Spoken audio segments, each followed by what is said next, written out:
Okay, hi everybody. I thought that what I'd do for the rest of this term, we have the 3 wellbeing lessons.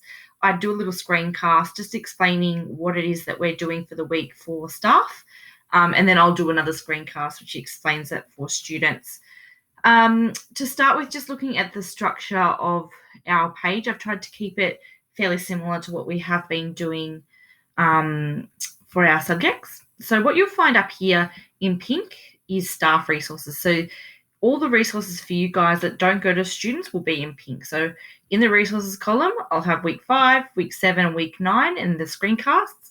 And over here is the actual resource Thrive, which is the program that we're running. I'm going to talk a little bit more about this growth mindset challenge once I've explained things in terms of what we're doing moving forward. So we might jump down into here. So you can see here for the students, this is week 5, and the first section, first module is growth mindset and achievement. So we're looking at Carol Dweck's work, and we start with our workflow document. And so we jump into here, and this will just move up with each time the students, each week that we do this. So firstly, welcome back to Wellbeing for Learning in this term for Year 7. We're with Year 7. We'll be working together and focusing on growth mindset, and they'll be in their small groups. So we'll be in Kildare, Lakes, Terry, and Walker, and I've allocated you guys to those. We can change around. I am mindful of the fact that we all want to get to know our Year 7 Terry students in particular, so we might rotate a little bit around just in order to get that happening. But we've got Year 7 Kildare, Mr. McFarlane and Mrs. Cooper, Year 7 Lakes, Mr. Houlihan and Mrs. Lowry. I've popped myself on Terry to begin with, but like I said, we'll rotate that one.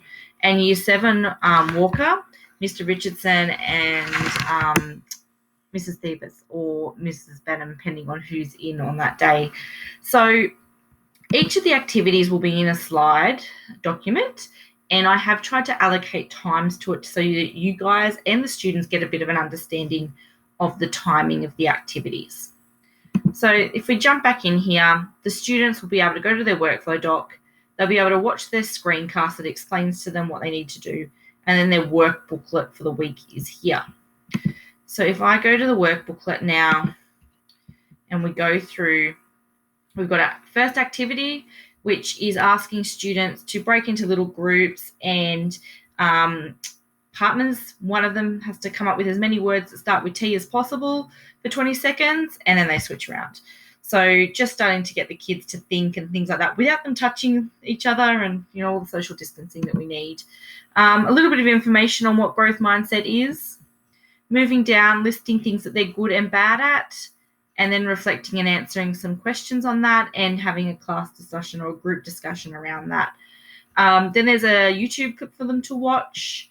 And again, then some questions based on the YouTube clip to answer, which they can do independently and then come together as a group and discuss it. And that's, a bit of discretion for you guys as well in terms of how you want to run that in your group. There's another little video for them to watch there. And then there's a range of questions for them to answer, including some debate around different scenarios. And then what I've just added in is a growth mindset challenge. And a little bit of information for the kids here. Basically, over the next 5 weeks, there's an opportunity for them to challenge themselves to get out of a fixed mindset. And when they do that, they can record it in a journal, and they can actually get a teacher to tag in to say that, yes, they have worked with them on this, and we'll have some type of, award and maybe a prize to go with it, just something a little bit fun. And then what will I do next if they get to the sort of that, they go in and they can work on their mindset journal. So their mindset journal sits at the top here in the section above the actual weeks, because they'll use it from week to week. It's in yellow. And basically the way it looks like this is I haven't got a lot of time, so I might actually do this as a second screencast, but you can go through and you can read what it says. So I'll do a second screencast for you guys, just explaining how that works. Kids don't have to opt into that. That is completely optional.